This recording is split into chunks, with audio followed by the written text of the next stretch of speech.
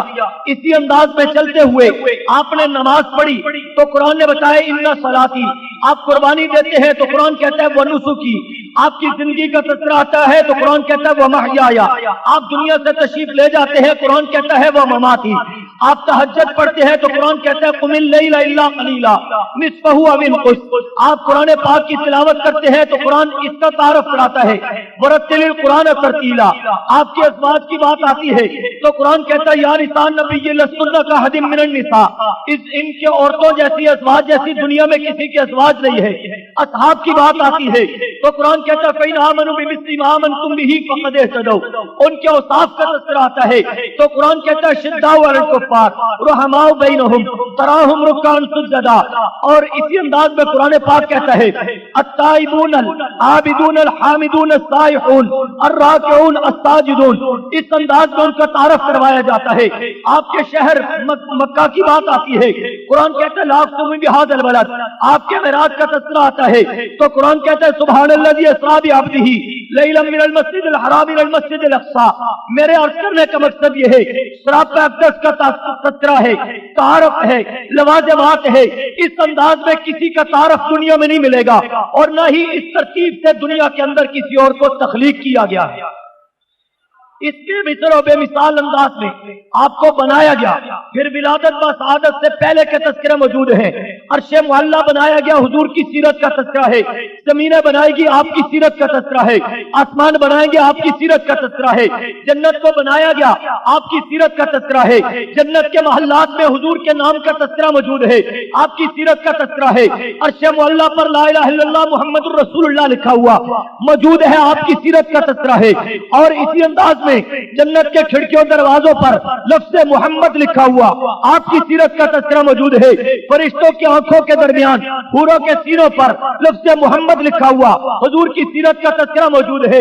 اور شجر طوبہ کے پتوں پر اس میں محمد لکھا ہوا حضور کی سیرت کا تذکرہ موجود ہے.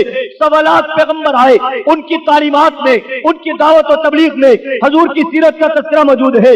تو 4 کتابیں نازل ہوئی، تورات، زبور، انجیل اور قرآن پاک، اس میں پیغمبر کی سیرت کا تذکرہ موجود ہے. اور 127 صحیفے نازل ہوئے، پیغمبر کی سیرت کا تذکرہ موجود ہے. آقا دنیا میں تشریف نہیں لائے، ہزاروں سال پہلے آپ کا تعارف بھی ہے، آپ کی توصیف بھی ہے، آپ کی مدح بھی ہے، آپ کی ثنا بھی ہے، آپ کی نعت بھی ہے، آپ کی شان کو بیان بھی کروایا جا رہا ہے، خوشخبریاں بھی سنائی جا رہی ہے. آپ کی نسبت سے اس وقت کے کافر، اس وقت کے مسلمان یہود جو اپنے صحیح مذہب پر تھے، وہ کفار کے مقابلے میں جو جہاد کے دوران فتح کے لیے آپ کی نسبت سے دعائیں بھی مانگ رہے ہیں. وَكَانُوا مِن قَبْلُ يَسْتَفْتِحُونَ عَلَى الَّذِينَ كَفَرُوا. اور پھر یہ وہ پیغمبر کے سارے میدان ارواح کے اندر سب سے سوال کیا گیا أَلَسْتُ بِرَبِّكُمْ، میں تمہارا رب ہوں یا نہیں؟ کوئی جواب نہیں دیتا، آقا جواب دیتے ہیں. پھر یہ وہ پیغمبر کے سارے نبیوں سے عہد لیا گیا، میثاق لیا گیا کہ سارے نبیوں کو حکم ہے کہ لوگوں کو ایمان کی دعوت دے، اور لوگوں کو حکم ہے نبیوں پر ایمان لائے. مگر یہاں میں نبیوں کو حکم دیتا ہوں کہ میرے آقا آپ کی موجودگی میں آ جائیں تو آپ ان پر بھی ایمان لے کر کے آئیں. فَإِذَا أَخَذَ اللَّهُ مِيثَاقَ النَّبِيِّينَ لَمَا آتَيْتُكُم مِّن كِتَابٍ وَحِكْمَةٍ. ابھی آقا تشریف نہیں لائے، لوگ احترام بھی کرتے ہیں، تعریف بھی کرتے ہیں، سیرت کے تذکرے بھی ہوتے ہیں، پیغمبر تذکرے کرتے ہیں، ان کی امتیں تذکرے کرتی ہے. اور اسی انداز کے اندر جو اس وقت کے